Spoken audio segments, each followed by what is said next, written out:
दोस्तों नमस्कार। हमारे राजस्थान सरकार के नेता प्रतिपक्ष श्रीमान गुलाब जी कटारे के साथ बैठा हुआ हूँ। आज नवरात्रि की स्थापना हो चुकी है। नहीं, मुझे कोई दिक्कत नहीं। आप बैठो प्लीज़। आदरणीय भाई साहब, नवरात्रि की शुभकामनाएं के लिए आपको तो बहुत बहुत शुभकामनाएं। आप भी हमें आशीर्वाद स्वरूप। देखो क्या है कि अपने देश में नवरात्रा का बहुत अति प्राचीन काल से महत्व रहा है। और मैं तो आपने मुझे देखा होगा कि भगवान श्री राम भी और कृष्ण के ज़माने में भी जितनी भी देवियाँ थी, ये सब एक तरह से इनके स्वयं के प्रभाव के कारण से हमने इनको हमेशा पूजा है, इनसे शक्ति ग्रहण की है। शिक्षा की भी देवी यही है, धन की देवी भी यही है, शौर्य की देवी भी यही है।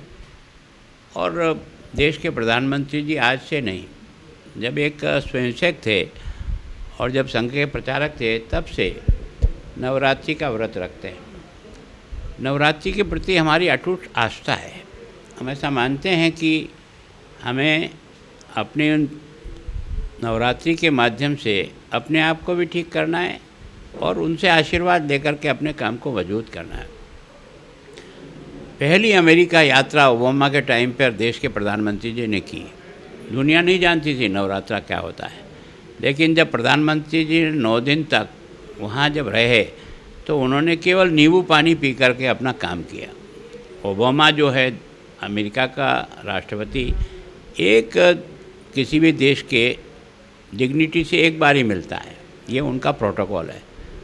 ओबामा का मिलना पहले हो गया, बाद में उसको पता लगा कि ये आदमी तो यार कुछ खाता ही नहीं है, केवल नींबू पानी पीता है और 16 घंटे काम करता है, इसका ये रहस्य समझना पड़ेगी है क्या चीज़ है। तो उन्होंने दोबारा समय लिया और दोबारा जब मिले तो उनसे पूछा कि भाई आप बिना कुछ खाए पिए कैसे काम करते हो। तो उन्होंने कहा हमारे यहाँ देश में कुछ योग के इस प्रकार के क्रियाएँ होती है जिसके कारण से व्यक्ति स्वस्थ भी रहता है और बिना खाए भी मैक्सिमम काम कर सकता है। तभी जाकर के ये योग दिवस के रूप में जो आज आया है, जिसको दुनिया ने स्वीकार किया। तो ये जो 9 दिन तक भूखे रहकर साधना करना, और जब साधना करता है तो व्यक्ति का अंतर्मन जागृत होता है ना। देवी जागृत होती है कि नहीं, ये तो मैं तो सामान्य आदमी को कह नहीं सकता हूँ, पर जब किसी बात को लेकर के हम स्वयं साधना में करते हैं तो हमारे अंदर ही कुछ ऐसी शक्ति प्रज्वलित होती है जो हमको सही दिशा भी देती है और काम करने की ताकत भी देती है। तो हमारे देश में हमारे जितने भी पराक्रम हुए हैं वो सारे के सारे इन देवियों की कृपा से कारण से हुए हैं। हमने अपनी तलवार से दुनिया को जिस प्रकार से जो अपनी ताकत दिखाई है वो सब इसी के कारण से दिखाई है। हमारी अटूट आस्था है कि आज भी ये शक्तियाँ हैं और इन शक्तियों की आराधना से हमको अपने मन को मजबूत करने की ताकत मिलती है। ऐसी नवरात्रि पर उन सभी को तो वंदन जिनकी हम पूजा और अर्चना करते हैं, और आप सब लोगों को और जो मेरी बात सुन रहे हो नवरात्रि की उन सबको शुभकामनाएं। आदरणीय भाई साहब, क्योंकि आप नेता प्रतिपक्ष है राजस्थान सरकार, तो ये जो हो रहा है घटनाक्रम, गहलोत साहब क्या पता कहाँ दिल्ली भाग रहे हैं, पहले होटलों में बंद होते थे वो, और कांग्रेस के विधायक इस्तीफा दे रहे हैं कांग्रेस से, तो ये घटनाक्रम क्या होगा राजस्थान का? देखो क्या ये मैं प्रारंभ से मैंने इस बात को कही है, जब से ये सरकार बनी है, मुख्यमंत्री बनाने के लिए 6 दिन तक एयरपोर्ट आना और जाना और इसको मनाना इसको करना, ये क्रम उसी दिन से चला था। और इसके कारण से पार्टी में जो 63 का आंकड़ा होना चाहिए वो 36 का हो गया। एक खेमा अलग था, दूसरा खेमा अलग था। और फिर आपने देखा होगा जब होटलों में कैद हुए तो उसी कारण से हुए, तो इनके मन नहीं मिलते हैं।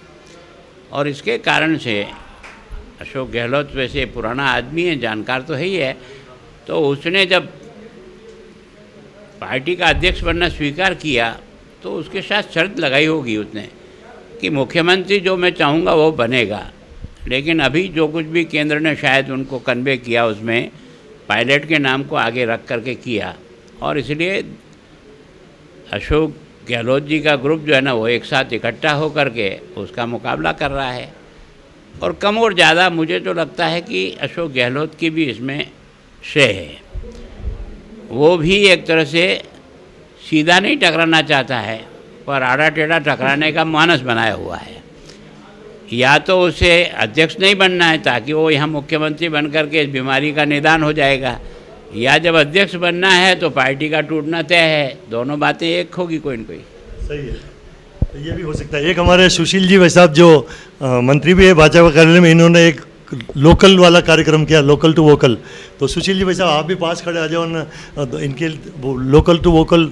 देखो क्या है कि देश के प्रधानमंत्री जी ने आत्मनिर्भर भारत बनाने की जो कल्पना की है, आत्मनिर्भर भारत तो तभी बनेगा जब हमारे यहाँ स्थानीय लोग अपने उत्पाद को करेंगे और हम सब लोग स्वदेशी उत्पाद का उपयोग करेंगे। तो लोकल फॉर वोकल का मतलब यही है, जो हमारे यहाँ की चीज़ें बनी हुई हैं या जो लोग बना रहे हैं उनका हम अधिक से अधिक उपयोग करें तो उनको भी काम मिलेगा और हमारी अर्थव्यवस्था में भी सुधार होगा। और ये जो बेरोज़गारी है, ये बेरोज़गारी अपने आप ख़त्म होगी, क्योंकि सब लोगों को नौकरी के द्वारा बेरोज़गारी मिटाना ये तो किसी भी देश के लिए संभव नहीं हुआ। उसको रोज़गार से जोड़ने के जो अलग अलग तरीके हैं, उसमें सबसे मजबूत तरीका लोकल फॉर वोकल है। जो यहाँ का स्थानीय उत्पादन है उसके बारे में बोलो, लोग उसका उपयोग करें, लोग उसका एक तरह से अपने जीवन में उपयोग करें और बाहरी माल का जितना हो सकता है उसको यहाँ से विदा करेंगे, तब जाकर के हमारा लोकल फॉर वोकल सफल होगा। बहुत बहुत धन्यवाद आदरणीय गुलाब जी भाई साहब का। ये थे हमारे नेता प्रतिपक्ष। और नवरात्रि की बहुत बहुत शुभकामनाएं भाई साहब। हम तो चाहते हैं कि आप और बहुत ज़्यादा आगे बढ़ें और आप राजस्थान का नाम करें। धन्यवाद।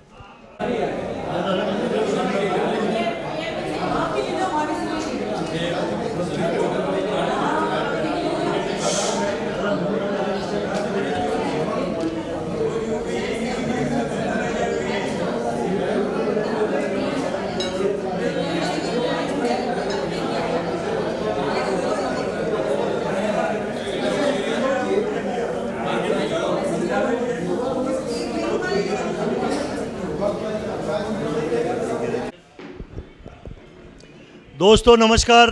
जैसा कि हम सब लोग जानते हैं कि भारत सरकार, प्रधानमंत्री नरेंद्र जी मोदी बार बार अपने भाषण में, स्पीच में कहते हैं लोकल फॉर वोकल, मतलब लोकल काम को बढ़ावा दो। इसी काम को लेकर ये ग्लास इनले का काम है, ग्लास इनले। ये जो भी है, ये पाटिया किसका बना हुआ, मार्बल का भी हो सकता है, किसका भी हो सकता है, लेकिन ये कांच है, बेल्जियम के कांच है, देशी कांच है, हमारे भारत के कांच है, उदयपुर के कांच भी हो सकता। पूरा प्रोजेक्ट है।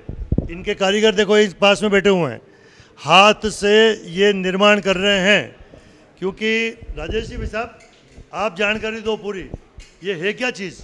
ये बहुत पुराना काम है, पैलेस वगैरह में किया हुआ है। जो कांच के मोर वगैरह बने हुए हैं या शीश महल वगैरह जो राजे रजवाड़ों में बनते हैं, उस टाइप का काम है। सारा मैनुअल वर्क है, हाथ से ही होता है और बहुत कम फैमिली इस काम को जानती है। और आजकल काफ़ी हेरिटेज प्रॉपर्टियों में ये काम हो रहा है, शाही शादियों वगैरह में भी काम होता है।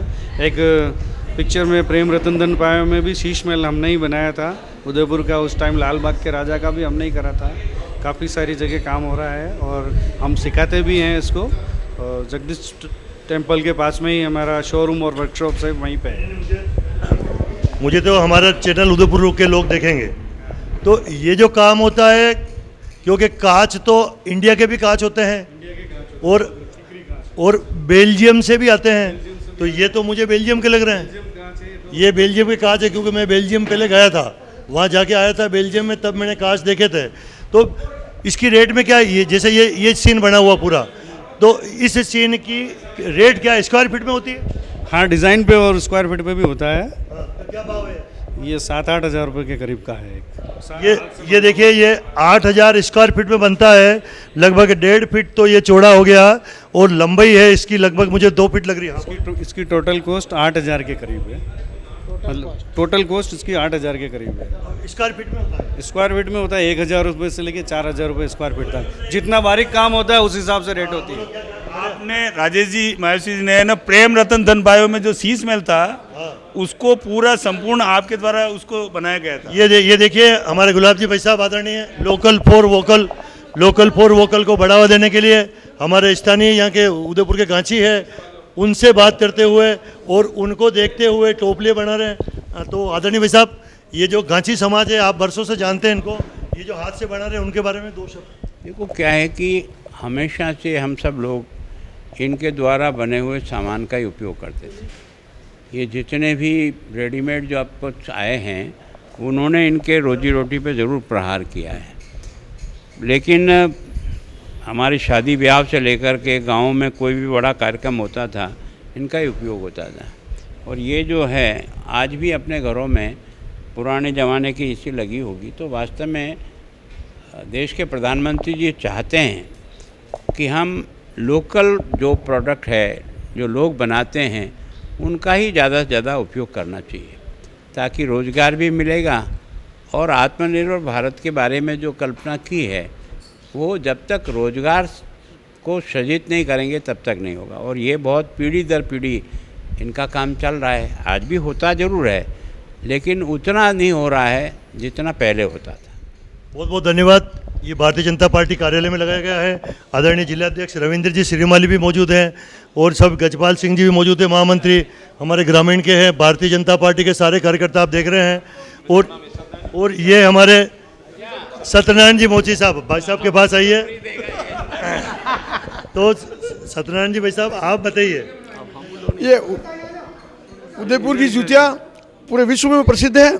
पहले काफ़ी समय से मोचेड़ा मंत्री थे, मोचेड़ा में काम ना होकर साइडों में मोची लोग काम करते हैं। आर्यवन तक एक्सप्रेस में काफ़ी काम होता है और पहले तो हम सिलाई से करते थे, अब आधुनिक युग के हिसाब से हम पेस्टिंग में आ गए हैं और काफ़ी प्रसिद्ध है। इसको बाहर के टूरिस्ट काफ़ी पसंद करते हैं। आदरणीय हमारे सबसे वरिष्ठ नेता गुलाब जी भाई साहब भी खड़े हुए हैं। आप क्या चाहेंगे कि मोची सब? मैं तो वर्षों तक इनके द्वारा बने हुए जूते ही पहनता था, पर जब से ये चमड़े के जूते पहनने के बारे में कुछ लोगों ने इस पर थोड़ी सी आपत्ति जताई कि आप लोग चमड़े के जूते पहनते हो, तो उसके कारण से बदल करके ये जूते लेने पड़े जो कपड़े के। बाकी मैंने तो ज़िंदगी भर तक इनके यहाँ से ही बना हुआ, चाहे मोहन के यहाँ बना हुआ चाहे कहीं भी, उन्हीं के जूते मैंने पहने मतलब 30 साल तक। अब समस्या वही है कि संघ का बेल्ट भी जो पहले चमड़े का होता था उसको भी उन्होंने कपड़े का स्वीकार कर लिया, तो उसके कारण से थोड़ा सा इस पर असर ज़रूर आया, लेकिन हर व्यक्ति इसको पसंद करता है। भाई साहब इसमें चमड़े का उपयोग नहीं किया गया, इसमें कपड़ा और रबड़ शीट का उपयोग किया गया है। तब तो ठीक अच्छा, ये पूरा कपड़ा क्या? हाँ, ये रेक्सिन है और नीचे रबड़ है। सोल ये है। क्या है?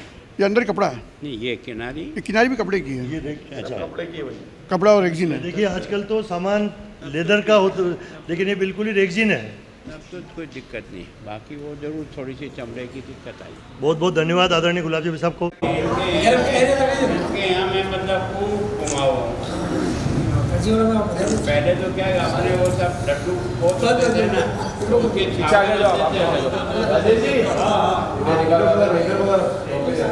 सारे छापा ले जाना पड़ता था। इसके भी घर में शादी होती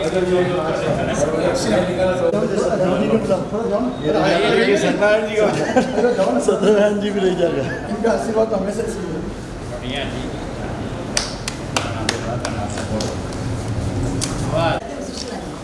चलो हो गया। थोड़ा सा